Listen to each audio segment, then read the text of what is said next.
बिस्मिल्लाहिर्रहमानिर्रहीम। अस्सलाम वालेकुम। कैसे हैं आप सब लोग? उम्मीद करती हूँ कि सब ठीक ठाक होंगे।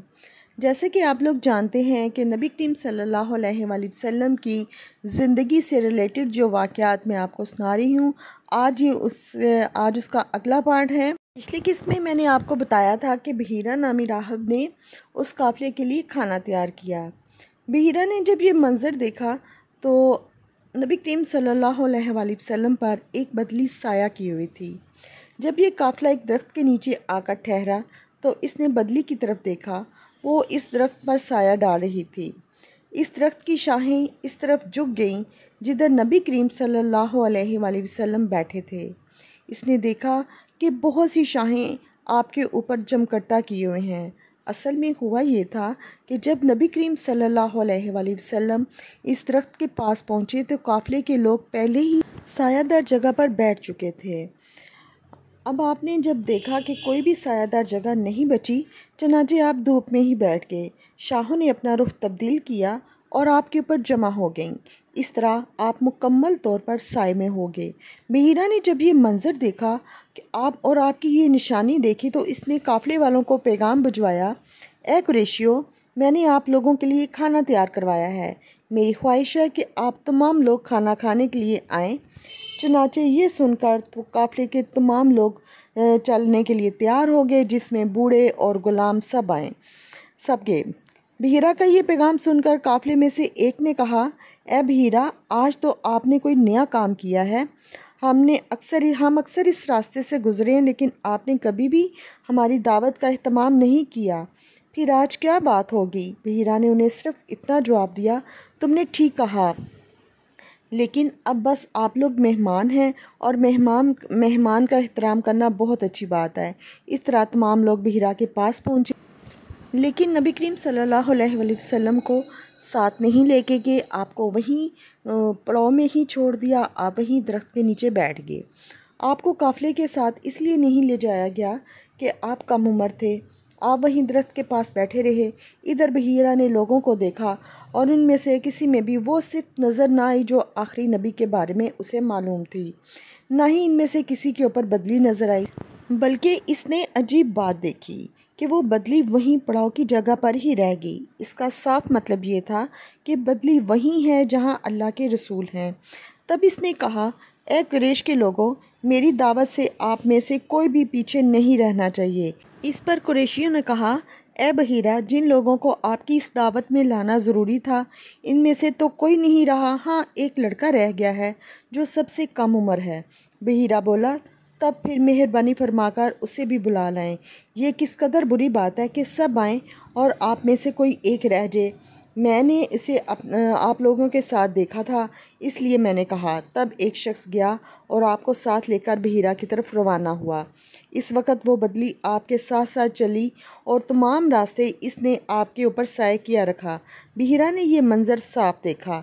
अब वो आपको और भी ज़्यादा गौर से देख रहा था। आपके जिस्म मुबारक में वो तमाम अलामात तलाश कर रहा था जो इसकी कुतुब में दर्ज थी। जब लोग खाना खा चुके और इधर उधर हो गए, तब हीरा आपके पास आया और बोला, मैं लात और अज़ी के नाम पर आपसे चंद बातें पूछना चाहता हूँ। जो मैं पूछूँ आप मुझे बताएं। इसकी ये बात सुनकर आपने फरमाया, लात और अज़ी? मैं आपको बताती चलूँ कि लात और अज़ी बुतों के नाम थे। लात और अज़ी के नाम पर मुझसे कुछ मत पूछिए। अल्लाह की कसम, मुझे सबसे ज़्यादा नफ़रत इन्हीं से है। आपने बहीरा को जवाब दिया, अच्छा तो फिर अल्लाह के नाम पर बताएं जो मैं आपसे पूछना चाहता हूँ। तो आपने फरमाया, पूछो, क्या पूछना है? तो इसने बहुत सारे सवालात किए। आपकी आदात के बारे में पूछा। इसके बारे में इसने आपकी कमर पर कपड़ा हटाकर मोहर नबूवत को भी देखा। वो बिल्कुल वैसी थी जैसा कि इसने अपनी किताबों में पढ़ा था। इसने फ़ौरन मोहर नबूवत की जगह को बोसा दिया। कुरैश के लोग ये सब कुछ देख रहे थे और हैरान भी हो रहे थे कि आखिर लोग कहने लगे कि ये कौन है, ये कौन हो सकता है? ये राहब मोहम्मद सल्लल्लाहु अलैहि वसल्लम में बहुत दिलचस्पी ले रहा है। शायद इसके नज़दीक इनका मर्तबा बहुत बुलंद है।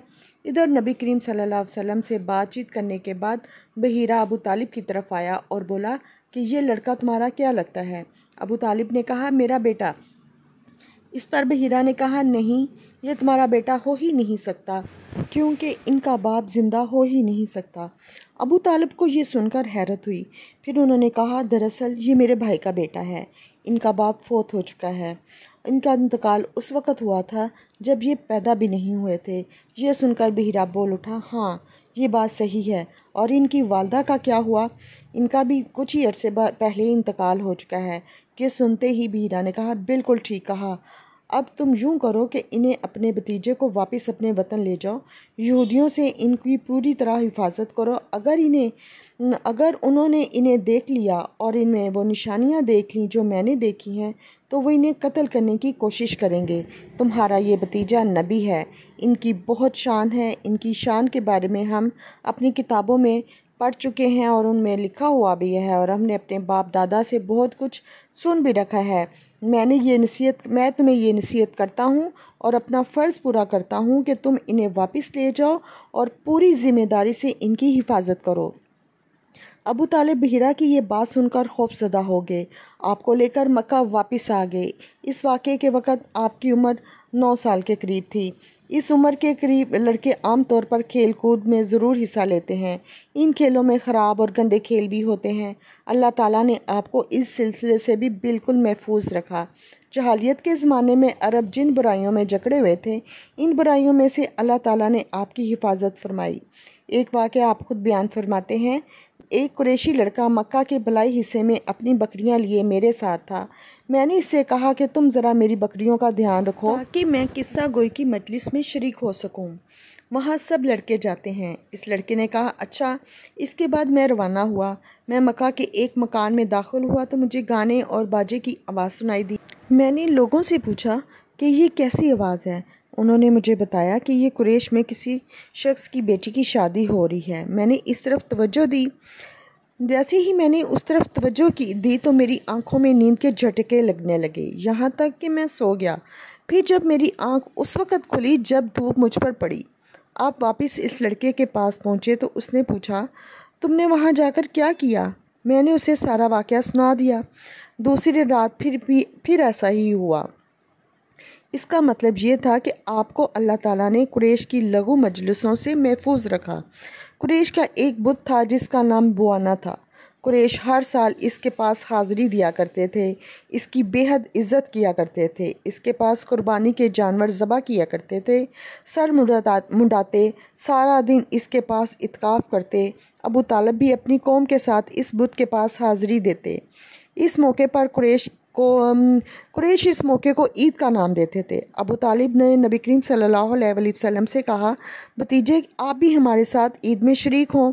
आपने साफ इनकार कर दिया। अबू तालिब हर साल आपको शरीक होने के लिए कहते, लेकिन आप हर बार इनकार कर देते। आखिर एक बार अबू तालिब को गुस्सा आ गया, पुफियों से कर दी। आपकी पुफियों को भी आप पर बहुत गुस्सा आया। वो आपसे बोली, तुम हमारे महबूदों से इस तरह बचते हो और इस तरह परहेज़ करते हो, हमें डर है कि कहीं तुम्हें कोई नुकसान ना पहुँच दे। उन्होंने ये भी कहा कि मोहम्मद, आखिर तुम ईद में क्यों शरीक नहीं होते? इनकी इन बातों से तंग आकर आप इनके पास से उठकर कहीं दूर चले गए।